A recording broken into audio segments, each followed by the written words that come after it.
Il leur recommanda d'attendre la promesse du Père, laquelle, dit-il, vous avez oui de moi, acte 1,4. Dans la vie des saints hommes de l'Ancien Testament, le mot attendre est un de ceux qu'ils aiment à employer pour exprimer l'attitude de leur âme devant Dieu. Ils attendaient Dieu et s'attendaient à Dieu. L'Écriture nous parle de cette attente, tantôt comme étant l'expérience du croyant. J'ai patiemment attendu l'Éternel, psaume 42. J'ai attendu l'Éternel, mon âme l'a attendu, psaume 135, 6.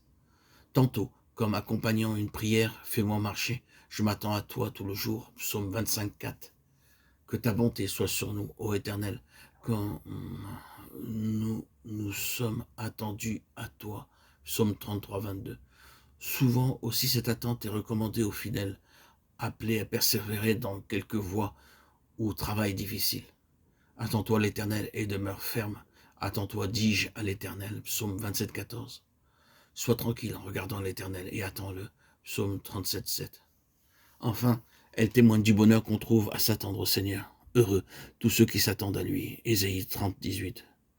Ceux qui s'attendent à l'Éternel reprennent de nouvelles forces, Ésaïe 40, 31.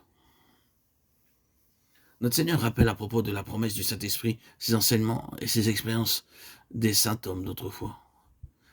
Cette attente, qui faisait partie de la vie religieuse et du langage du peuple de Dieu, devait trouver ainsi une application nouvelle et plus élevée encore.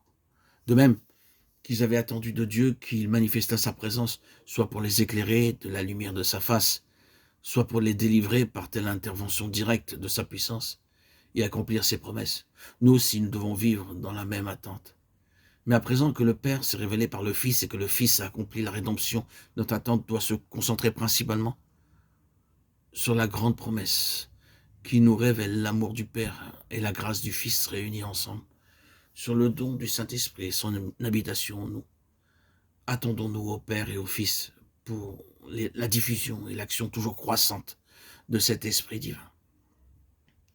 Attendons-nous à l'Esprit Saint, à sa lumière, à sa force et sa puissance, pour révéler en nous la présence du Père et du Fils, pour nous sanctifier et accomplir lui-même en nous le service auquel nous appelle le Père et le Fils.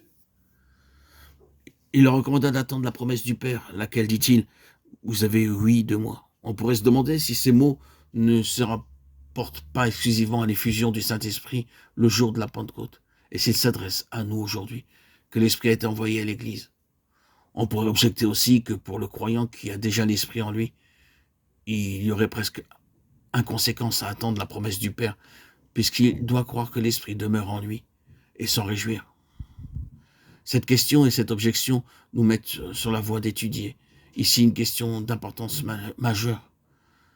Le Saint-Esprit ne nous est pas donné comme une possession dont nous puissions nous rendre maîtres pour en user à notre gré. Non, le Saint-Esprit nous est donné pour que ce soit lui qui devienne notre maître et qui nous prenne sous sa direction.